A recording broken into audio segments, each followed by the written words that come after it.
In this video, we're gonna go over the real numbers. You don't wanna make this mistake before you buy in Medellin. I've bought 5 properties in this city. I'm developing a building here as well right now. Through my company, Medellin Living Real Estate, I've helped clients close on millions of dollars worth of property in Medellin, Colombia, and still I get people coming to me after they've already signed, burned. They budget for $200,000, they need $208,000, and then $617 every single month after that. Nobody told them. Today, I will. Every cost, no filter, let's go.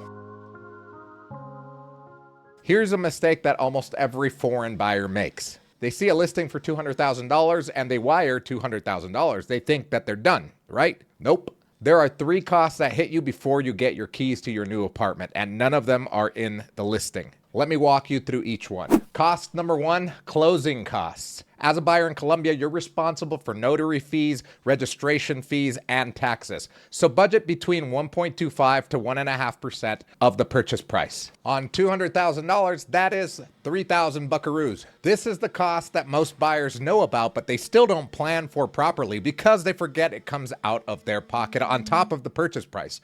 Not included, not rolled in. It's a separate check day of the closing. Cost number 2, attorney fees. And this is the one that gets all foreigners because they don't know that they should have an attorney out here. It's not mandatory, but we always recommend that you get an attorney. This is a foreign land, a foreign language. Even in English, I don't understand what a contract says, let alone in Spanish. You're gonna need your lawyer for a title analysis, property certificates, and contract review. This is where problems get avoided or created if you skip this. A Colombian real estate attorney runs you about 1 to 2%. I put 2% here because I'm always conservative. So on a $2,000 budget, that's gonna be another 3,000 bucks. 3,000 buckaroos. There we go, 3,000 bucks. All right, next. Now, if you have local friends here that are Colombian, they're gonna say, oh man, that's an inflated price, that's a gringo price, but they don't understand that you need a bilingual attorney that can explain everything to you in your language. If you spoke Spanish fluently and you hired a local attorney, yeah, the price would probably be lower because that attorney didn't have to go to school for another 5 to 10 years to learn another language. Now we're on to cost number 3, which is the money transfer. Now, technically, you can wire money directly to a seller in Colombia to their Colombian account from your foreign account. But here's what nobody tells you. Every dollar that you bring into Colombia to buy a property has to be registered as a foreign investment with the central bank, El Banco de la República. That registration is what protects you. It's what lets you pull your money back out when you sell. Rental income, appreciation, all of it. If that registration is not done properly, you could be locked out of your own profits later. The easiest way to handle it is through a Colombian brokerage account. They do that every single day. They transfer, convert, register the money, all in one shot. The company we use is called Alianza. They charge a 0.6% fee plus 0.4% spread. That's about 1% all in. So on a $2,000 property, brokerage fee of 1%, that's 2,000 bucks. Yeah, that's not a scam. That's the real number. That's just the cost of doing it correctly and legally. Trust me, you want to do it legally, always consult your attorney. But yeah, we always use a brokerage firm. Yep, next. So let's add this up. You budgeted $200,000. Closing costs, 3,000 bucks. Attorney fee, $3,000. Alianza transfer fee, 2,000 bucks. The real number when you close is about $208,000. $208,000. Nobody puts that on the listing. And that's just to get in the door because after closing, the costs don't stop. Before I get into monthly costs, I want to tell you about a deal that almost went sideways on us. Because this is exactly why I said don't skip the attorney part. We had a client looking for an investment property here in Medellin, in El Poblado. We found him a great property for $135,000. Comparable units in the same neighborhood, about $140,000, $170,000, maybe even more if they're remodeled.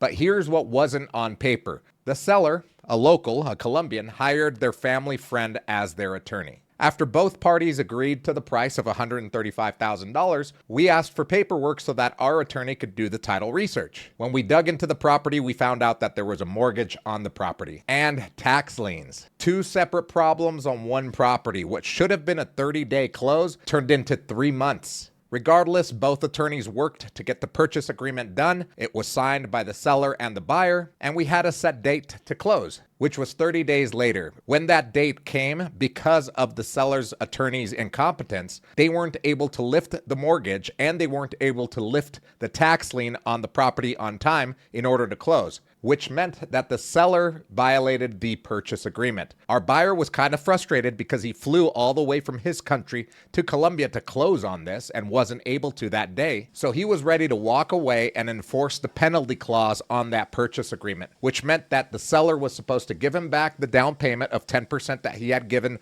upon signing the agreement, plus a percentage back to him as a penalty. Luckily, we were able to save the deal by negotiating a $10,000 drop on the price by the seller in order to give him more time to get those liens lifted. So our client got a $10,000 discount on a property because the seller's attorney was incompetent. Now, that mistake could have gone both ways, because if we didn't have a good attorney and we missed that during the title analysis, our buyer could have bought a property that had 2 liens on it, and that brings up a world of problems for him. And that happens more than people realize out here, so don't skip the attorney part, or at least don't skimp out on it. Okay, so closing's done. Now you own the place. Here's what hits you every single month after that. There are 3 recurring costs that every owner pays. The first one is the HOA. They call it administración here. Older buildings in a working class neighborhood could be 0. A modern building in El Poblado, a pool, a gym, concierge, parking,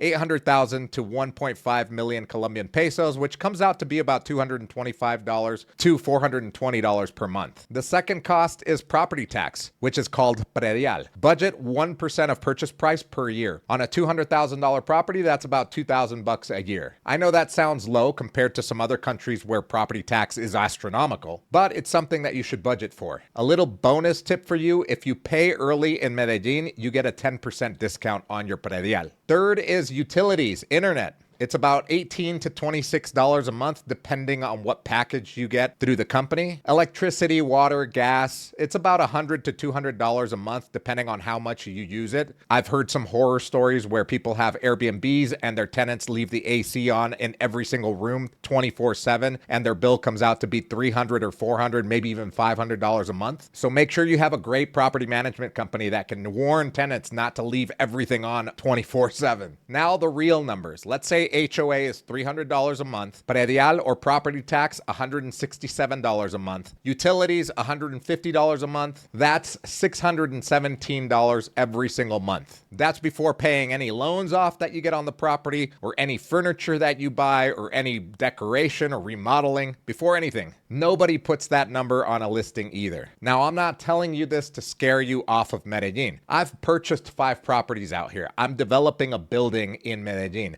My entire family moved here. I've been here for 16 years. The market is real. The opportunities are real. But the people that get hurt aren't the ones who lack the money. They're the ones that are not informed. Don't come to me after you've purchased a property complaining that you got burnt. Make sure you budget for the complete amount that you're going to have to pay, and also for your monthly carrying costs. Now you know more than most people know about buying a property here in Medellin. So if you're looking to buy a property in Medellin and your budget is $150,000 or more, and you're ready to move within the next 30 days, there's a link in the description below to a form. You fill it out and somebody on our team will get back to you as soon as possible. I'll see y'all in the next video.